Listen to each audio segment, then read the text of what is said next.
And we're looking forward tonight to getting back on the road with Jesus. We were working on this series last year and hadn't got back to it for quite a little while. We're in the 5th chapter of Matthew. In the 9th chapter, in the 9th verse, we'll see Jesus saying in Matthew, "Follow me." And he will get up from his money-changing tables and he'll leave all and follow Jesus. And so that's where I got the idea of on the road with Jesus, because Matthew gives us an eyewitness account from there on of the things that he saw that went on in Jesus' ministry. In chapter 5, we're in the Sermon on the Mount, one of the most famous, if not the most famous sermon Jesus ever preached. In it, he kind of lays down the basics of what it's going to mean to follow Jesus and how you're going to live. And we've heard it so often, it's very hard for us to realize what a shock it was to those people at that time to hear Jesus say the things that he said. They'd never heard anything like that. And there may be some comment about that as we get to the end, that it's a shocking message to them. To us, it's kind of old hat. But if we dig into a little bit, it's awful easy to take some stuff for granted that we've heard and reheard and re-reheard and can almost quote it. It's very easy to let something like that, almost like the Pledge of Allegiance. You've said it so often, you've heard it so often, you really think about what it really means. And these scriptures, we can become so familiar with them that we really don't let them soak in and really have the effect on our life that it should have. Because it is a shocking message. It is a gripping message. And you may remember, as we started talking about this, he begins with the Beatitudes. And we were working through those. In fact, we were ready to talk about verse 8, "Blessed are the pure in heart, for they shall see God." And then, "Blessed are the peacemakers, for they shall be called the sons of God." It's easy to kind of hurry over those. And we want to take just a few minutes tonight as we kind of pick up with this and spend a little time with these two ideas. Blessed are the pure in heart. Purity is a very important feature, isn't it? I said one time to my daughter, who is involved in especially clean water. She works for the state of Tennessee, and she says, "My job is to kill fish for a living." And what she does, I brought this little girl up camping and all this kind of stuff, even tried to take her hunting, but she didn't want to kill anything. And so she kind of grew up with a love of the outdoors. And so she feels very natural to go out by herself, way out in the boonies, with one of their vehicles with a little boat on a trailer in the back of the vehicle she drives, and to drive out to where nobody else is around there and put that little boat in the water and get in there. And she's got this shocking device. It's illegal to fish with, but she'll shock the fish, and it doesn't kill them, but it stuns them, and they float to the top. And oh, you illegal fishermen, you know what I'm talking about. Okay, Woody says I do it. No, he didn't say he did it. He thought he understand it. You do it, okay. And you just, so that's what she does. She picks out the ones she wants, and she takes those home to the lab, and then she starts examining the fish on the inside. And for years, the state has a book about as big as the Sears and Roebuck catalog used to be, full of every stream. Some of y'all even seem to know about that. Filled with the names of every stream in Tennessee, and she'll tell you how many fish you can eat out there, how often, without killing them over dead. But anyway, I don't know how I got into all that. Other than to say, one time I said to her, "Why are all these people got cancer?" She said, "Dad, we poisoned the earth, we poisoned the air, we poisoned the water. What do you expect?" That's, it's kind of true, isn't it? Okay, so that's kind of what it is. What about poisoning the mind?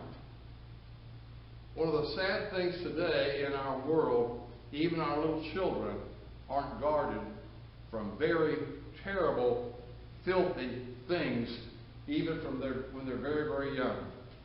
I was listening the other day to a interview of someone who works in the area of children and what they're being exposed to in our world right now. And they said that with the cell phones, about age 8, children are exposed to pornography. Stuff you and I didn't come in contact to probably until high school or somewhere like that. You had to go to some dirty place to go get a magazine or something like that. But now it comes up on their phone involuntarily. And they were talking about how important it is that you have a filter, a guard on their phone, and that you guard their phone. You don't let them keep that thing all the time. In fact, a lot of them recommend don't even let them have a full smartphone. Let them operate on a little flip phone or as simple a phone as you can, where they're not so exposed to all that kind of stuff. The bad thing is their friends will be. And so they may not see it on their device, but they're apt to see it on somebody else's. And the most horrible things that the average person can't even think about, they said, is on there. And it's a big business. One of the biggest businesses. They talked about how many of the big Fortune 500 companies aren't as big as porn is. And right away, that's all been exposed to everyone. And whoever it is, everybody in our society has filthy things constantly fired at them. Not only that kind of thing, but also the whole idea of being honest in our dealing with people and having proper motives. We'll do the right thing for the wrong reason. It's just common. In business, you will often, someone will, we talk about misinformation. That's lies is what it is. We've made a fancy word for it, but that's what it is. Someone willfully deceiving you. And the whole matter of what am I even about in life? It can not only be things relating to moral things, but even what is really important to me. Do I really love God with all my heart, with all my soul, with all my strength, and with all my mind? Or is my mind divided? James talks about this. That if you have a divided mind, you can't be trusted. Jesus will talk about this idea later on in the sermon. But the whole idea that I have purity of motives and purity of life. I'm trying. Rick did a great job in picking the songs. I don't know whether you thought about the title. Okay, it was Mama. Okay. Marcia, you did great. Rick, you did okay. But really, they just fall along with this concept that if I'm going to walk in the steps of Jesus, if I'm going to be following Him, then I'm going to live in a very particular kind of way.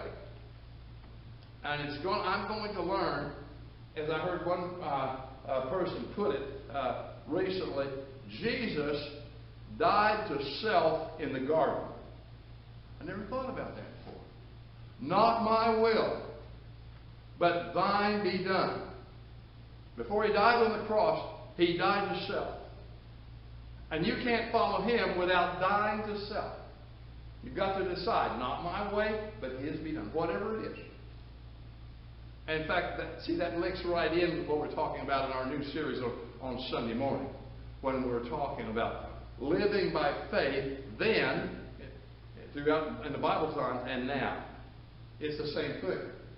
And all of that is going to require dying to ourselves.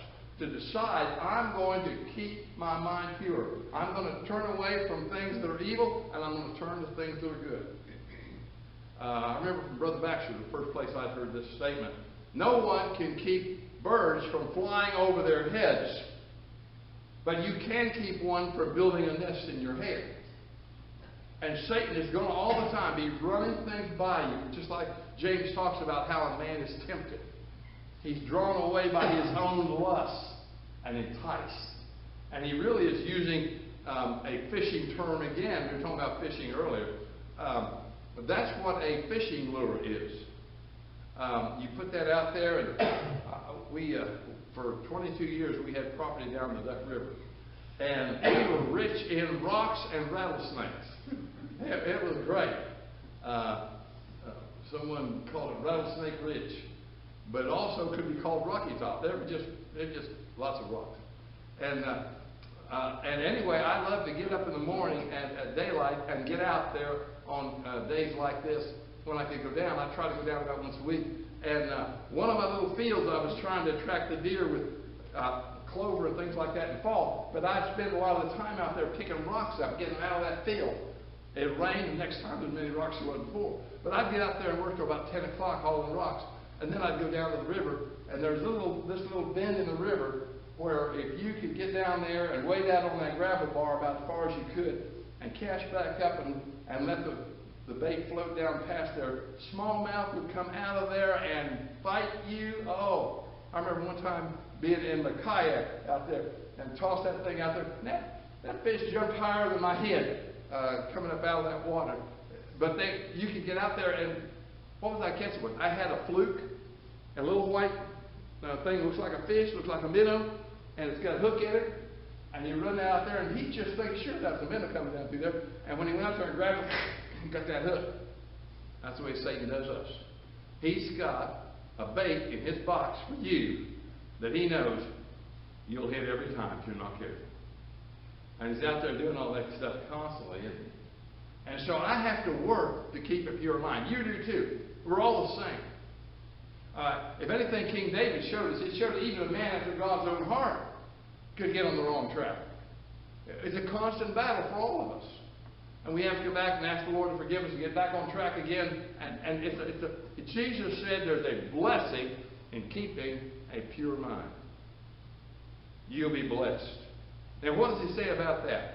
Blessed is the pure in heart, for they shall see God. Isn't that what we're after? That's what we need to become. Someone who we want to see God. We want to be with Him. And only purity can get us there. And when we fail, we have His cleansing blood to turn to. But we need to maintain a pure mind. Also, then he says, blessed are the peacemakers. Have you ever known someone that just was a troublemaker? Some people, it's just kind of in their nature.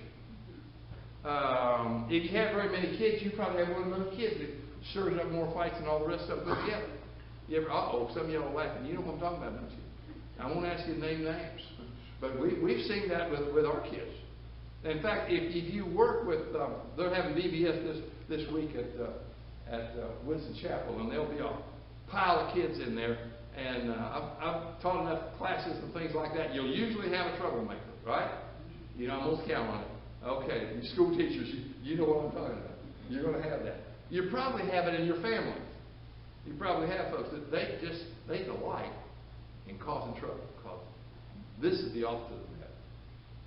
This is the person who sets out to find peace for himself and for others, and to make peace. In your marriage, you know, I can start a fight tonight if I want to. I don't want to. I found out those don't turn out good, right? Okay. Takes a long time to get over them, right, Randy? I bet you learned real hard. Okay. Yeah. Yeah, you don't want that. And so we have to work toward peace. And one of the things that Paul will tell Timothy is to pursue peace. It takes effort. I have to be open. I have to be caring about other people more than myself. I have to practice the golden rule. I have to practice the art of forgiveness. I need to learn patience. I need to learn long suffering, don't I? I've got to work on these things. And again, it's just like having a pure mind. I have to work at that. A pure heart. My motives, I have to work. Every one of these, I was teaching this one time, and another preacher was in my class, and he spoke up and he said, you notice every one of these are against human nature. You won't do any of these naturally. Your kids won't ever do any of these naturally. They'll do the opposite. And that's why Jesus is saying, you need to know. Later on, he will use this phrase, I am come that they may have life and have it more abundantly. John records this statement from Jesus. The thief comes but to kill and steal and destroy, but I come that they may have life and have it more abundantly. The abundant living is when you don't do what's natural. It's when you do what is right. When you do what God wants us to do. When we've set our goal to follow in the steps of Jesus. And so he says, here's the way you're going to be a Christian. Here's the way you're going to live. You're going to be someone that is going to seek peace and pursue it. And he's going to illustrate that in just a few verses from here about to what degree I need to go to make sure we make peace. God wants his kids to get along. When you were at home, you had kids. Did you want to get along? You sure did. We got kind of shocked at our neighbor one day. They had a couple of teenage boys, and she was leaving, and she said, "When we leave the kids alone, we're always afraid they might kill each other." we thought that's kind of strange. These folks were Christians, you know. And then we got some kids a little older, and we understood it a lot better than we thought we would, you know. You've got to guard against that old sinful nature, because it's the most natural thing in the world to try to figure out who I can whip and get what I want to from them, and who could whip me, and I better. It's just natural. You see it on the playground. You see it in business, and the Christian way is we're going to practice the golden rule. We're going to treat each other that way. We're going to try to have peace. We're going to work toward peace. You have to do that in congregations. I've grown up and seen churches where there had been splits. In fact, the second work I went to had one, Rick. There was a division there, and it harmed that congregation and harmed the community. A lot of the young folks out of that group, right at the time when it happened, those kids were affected. A lot of them didn't even come to church anymore. You can kind of poison the neighborhood that way. And it's just a terrible thing.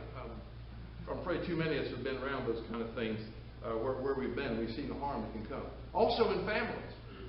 A lot of times divorces come about because people just fight till they get tired of fighting. Blessed are the peacemakers, for they shall be called the sons of God.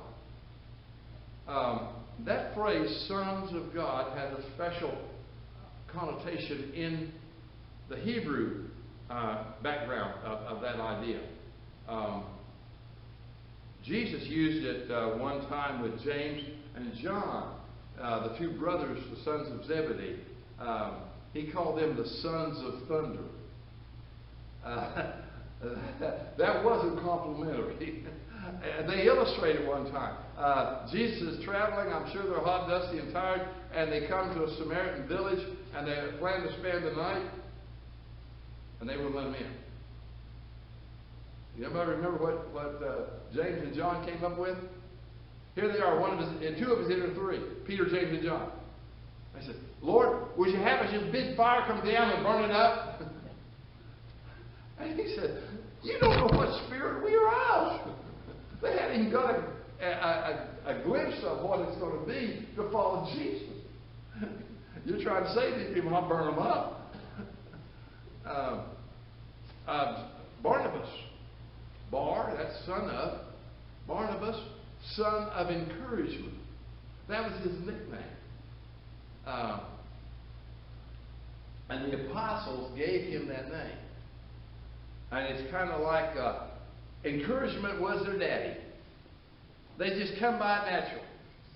And there he was. He was the son of encouragement. And so this phrase, sons of God, it means it's like you've come from God. What a compliment. You're the child of God, the son, the daughter of God.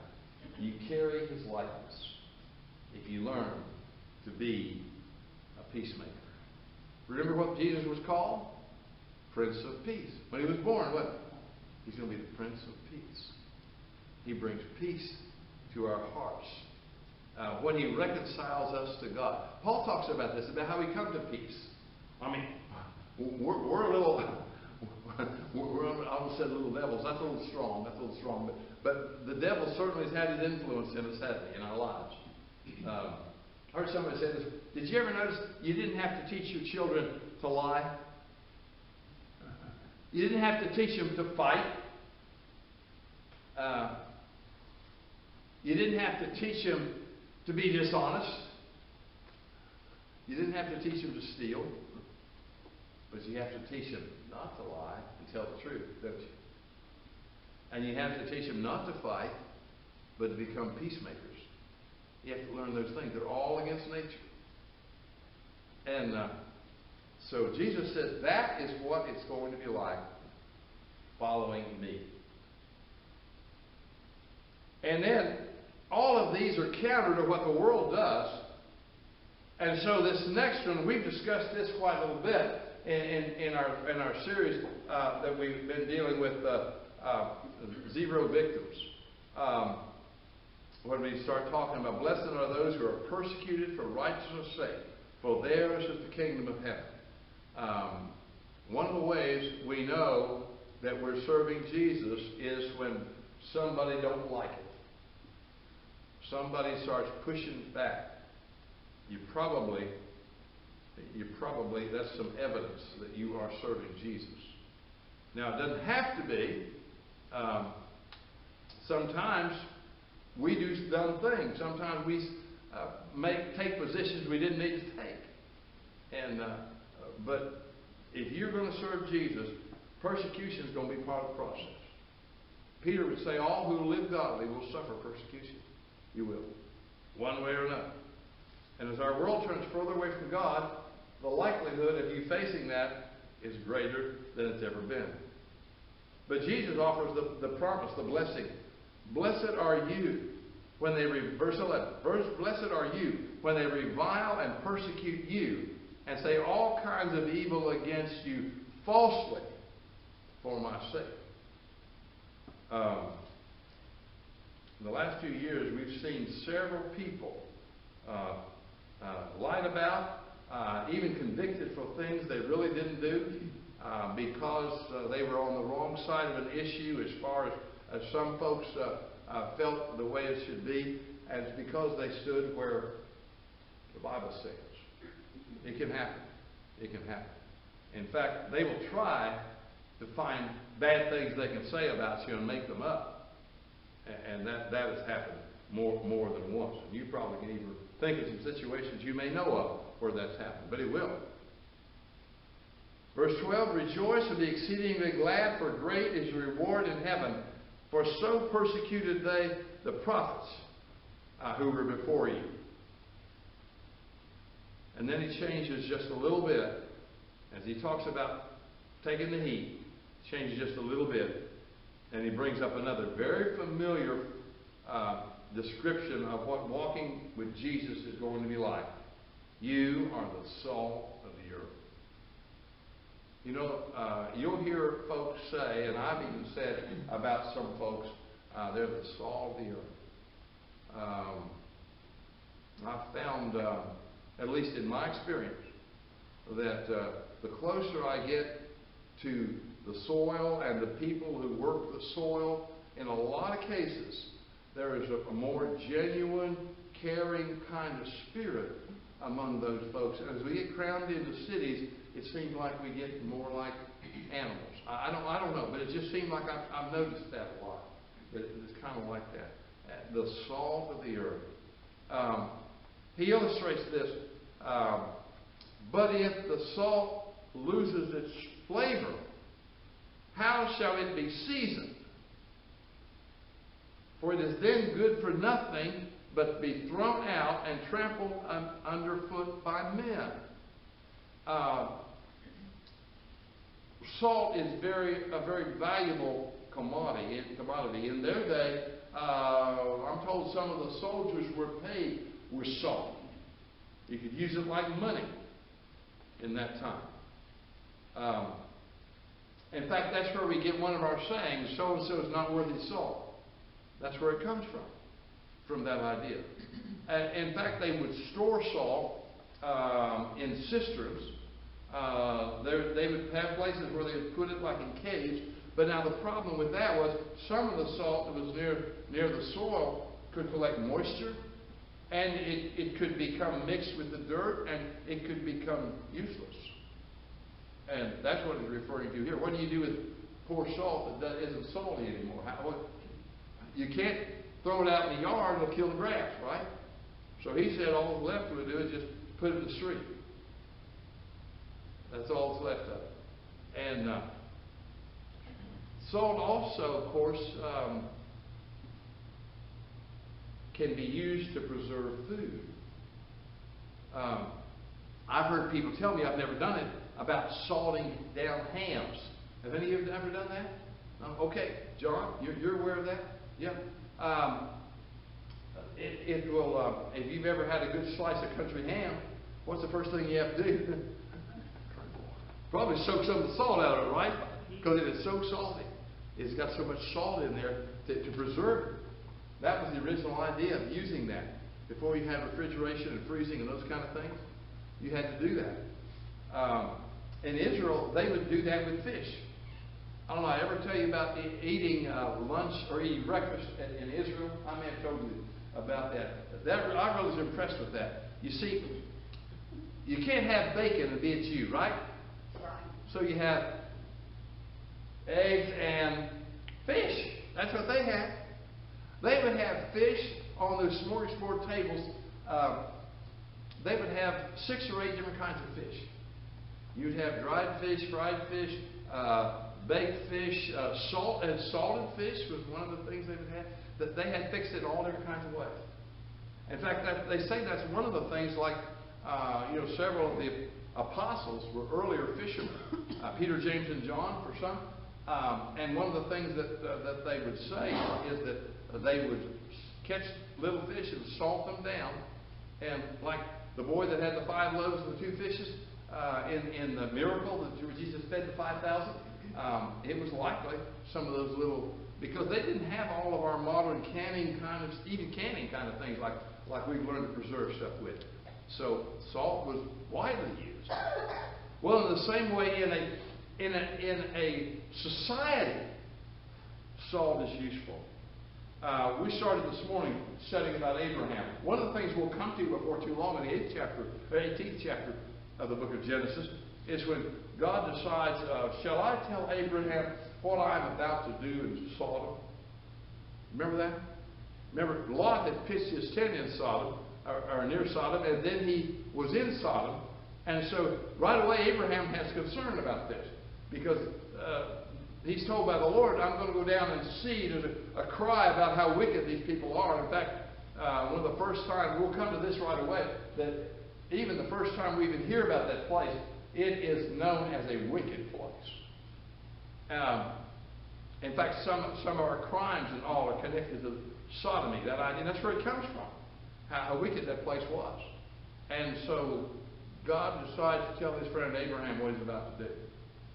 I'm going to go down and see it. And Abraham right away knows how it's going to come out, and he knows what a horrible place it is.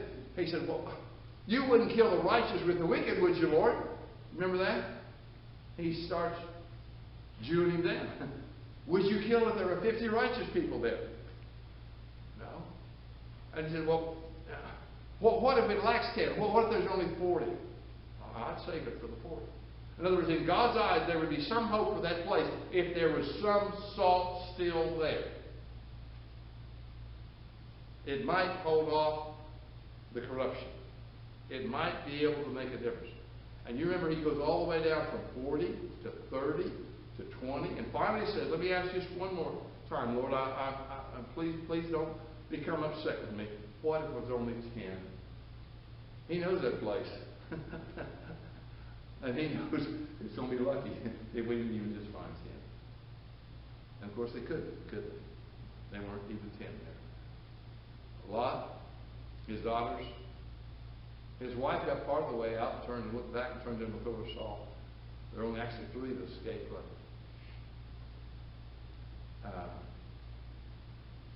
How many righteous people does it take to keep America like we know America? I don't know. He said, you're the salt of the earth. And if you look around at the good things that are done, many of them, places of higher education, places like Harvard and Yale started out as preacher training schools. That was the first thing that the founders wanted to do, was establish places where righteousness would be taught and the country would be turned toward God. That's the first thing they did. Hospitals, the same way. The first move toward modern medicine. Science, the same way. The whole medical profession is connected with the idea, first, of the idea of helping people. And the things, the care for the poor, for children, for women, all of that was influenced by the Bible. The doing away with the idea of slavery. The Bible had a great deal to do with that. And both in England, America wasn't the one that invented that. That had been going on for 3,000 years. The whole idea. It was a major industry. Maybe the biggest one in the world.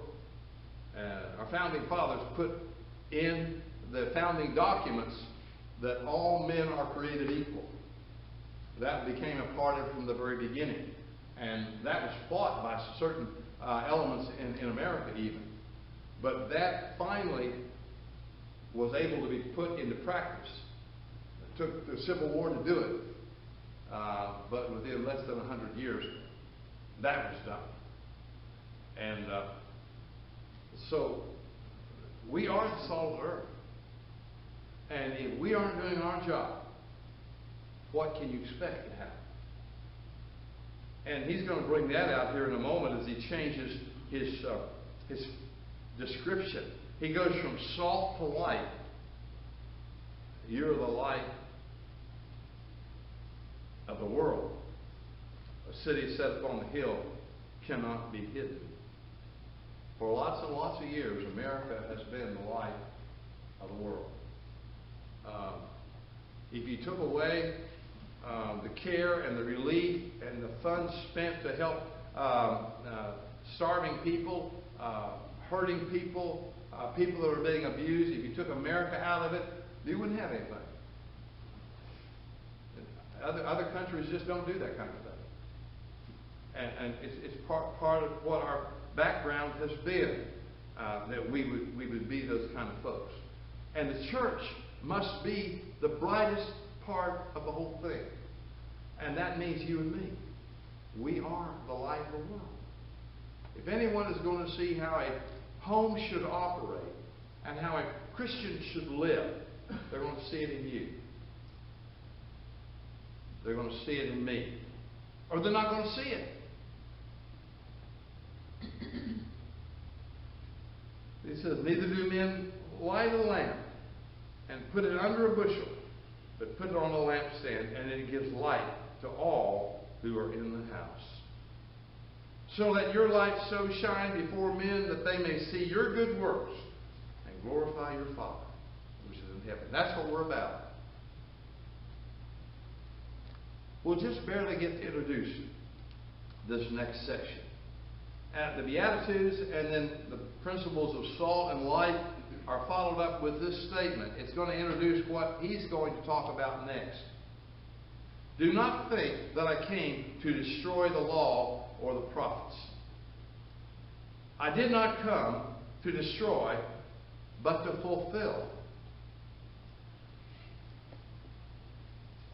The Jews are going to look at Jesus' ministry as an effort to destroy what they build up, especially the Pharisees and the people who turned it into a position of political power. They're going to feel like he is there to wreck everything. And they're going to accuse him of things like that. And he says, that's not what I'm going to be about. I did not come to destroy, but to fulfill. When you go back and you start looking at the Old Testament, you start looking at the time, right now as we're studying about Abraham, we're in the time what we call the patriarchal period, the period of the patriarchs, when God worked through people by families and through the fathers. And even at that time, he is already showing a plan he has to bring salvation to the world. Not just to the Jews, but to everyone. You saw it in the Garden of Eden as the curse is pronounced upon the serpent. It is told right then that there would be the seed of woman who would bruise the serpent's head and he would bruise his heel. And it's referring to Christ and even the cross and the fact that he would rise from the dead and the church would come about as a result of that, and Satan would be dealt a final blow. We'll see it in Abraham. And it's already been hinted at in the part we're talking about right now. In those very early chapters of 12 and 15, we're going to see that he's going to tell him that there is going to be a blessing to all the world, that in his seed, all nations of the world would be blessed. That's Jesus. As we move further into the prophets, more and more we're going to see Isaiah 53. Surely he has borne our sorrows and carried our burdens. And it talks about how he was bruised for our iniquity. He's wounded for our transgression. The stripes that were really we deserved, they fell on him. And by his stripes we were healed. All we like sheep have gone astray. Here he is, 700 years before Christ's birth. Isaiah is writing it as if it already had taken place. Remember, Isaiah is a prophet to Judah about 100 years before they'll be carried into captivity in Babylon because of their continued drifting away from God and ignoring what God wants out of them. But that's already coming about. That's already being prophesied. But the prophecy would be fulfilled in Christ. And the Hebrew writer, we were talking of the book of Hebrews here lately, he's going to make very clear the fact in the book of Hebrews that that law was fulfilled, and that's why now we're under the New Testament, the testament of Jesus Christ, the new law. That's spelled out very, very clearly. So he said, I didn't come to destroy it, I came to fulfill it. If he hadn't come, all those promises would not have been completed. And God always keeps his promises. He goes on to say in verse 18, and we'll have to stop with this, I think.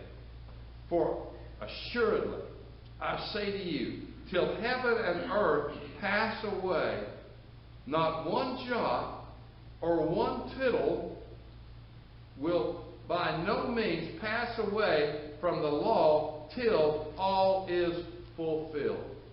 A jot and tittle, they are the smallest marks in the Hebrew language.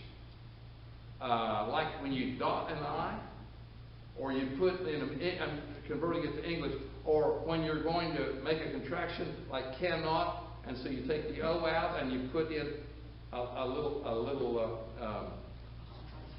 what's it called? I don't know. Thank you. Okay. Put the little apostrophe in there. I just couldn't find that word. In there. Okay. So not one of those little marks will be destroyed. Every bit. And that's God. That's coming to know God. God always keeps his promises. Always. That's one thing we can be sure of. He will not lie. And he said, I'm going to complete that completely. Don't worry about that. And see, this is why people like the Apostle Paul, who were such good thinkers, well, they could understand that Jesus had completed all that. And it was not meant to go on forever till he came back. That there would be the new law that would take place. It would be Jesus that would talk about go into all the world and preach the gospel to every creature, every person. Didn't matter what color they were, what nation they were, it didn't matter. Preach it to everyone. And he who believes and is baptized shall be saved. Tonight, that is something every one of us need to see to. And as I look around the audience, I know many of us have.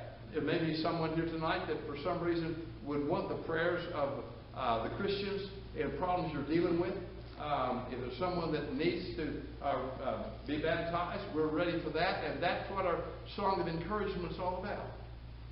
And so tonight, if we can help you in any way, won't you come? All together we stand and sing.